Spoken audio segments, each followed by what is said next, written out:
অবশেষে তিনি ফিরলেন নিজের বাড়িতে, নিজের কাছের মানুষের কাছে। ঘরের বীর জওয়ান ফেরার আনন্দে মাতোয়ারা আলিপুরদুয়ারবাসী।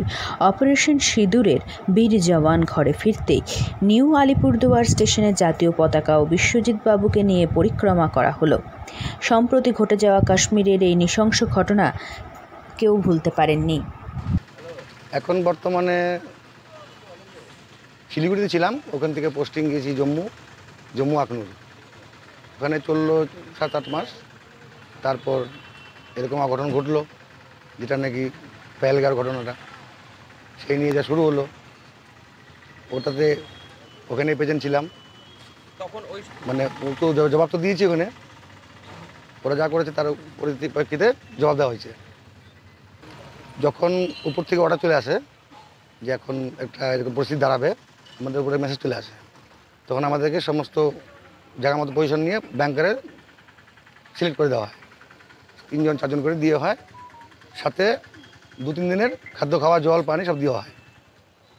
তারপর তো শুরু হয়ে যায়, 2-3 দিন আমাদের এভাবেই থাকতে হয়। বেছে বেছে পর্যটকদের ওপর জঙ্গিদের গুলিবৃষ্টি প্রতিটি ভারতীয় মনকে ভারাক্রান্ত করে তুলেছিল। গোটা ভারতবর্ষকে নাড়িয়ে দিয়েছিল এই ঘটনা। তারই প্রত্যুত্তর অন্যান্য জায়গার পাশাপাশি আলিপুরদুয়ার জেলার তথা শহরের এই বীর জওয়ান বিশ্বজিৎ কর নিজের জীবন বাজি রেখে সকলের প্রাণ রক্ষার্থে যুদ্ধের ময়দানে লড়ে যাচ্ছিলেন।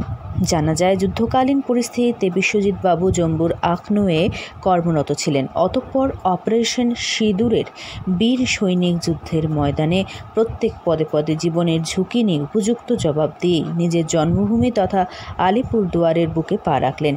এদিন তাকে স্বাগত জানাতে জাতীয় পতাকাসহ হাজির হয়েছিলেন আলিপুরদুয়ার শহরবাসী। নিজের অভিজ্ঞতা প্রসঙ্গে বীর জওয়ান বিশ্বজিৎ কর জানান, তারা সীমান্ত এলাকায় সব সময় প্রস্তুত থাকেন। দেশের শত্রুদের জবাব দিতে 1 ইঞ্চি জমিও ছাড়েন না তারা। অপারেশন সিঁদুরের সময় তাদের ঊর্ধ্বতন কর্তৃপক্ষ জানিয়ে দিয়েছিলেন কি করতে হবে, সেই অনুযায়ী কাজ করেছেন তারা।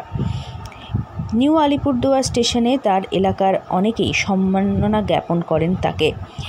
নিজের শহরের তথা এলাকার বহু নাগরিক তাকে এইভাবে সম্মান জানাবেন বিশ্বজিৎ বাবু কল্পনাও করতে পারেননি। নিজের ছেলেকে বহুদিন পর দেখতে পেয়ে তিনিও আবেগপ্রবণ হয়ে যান।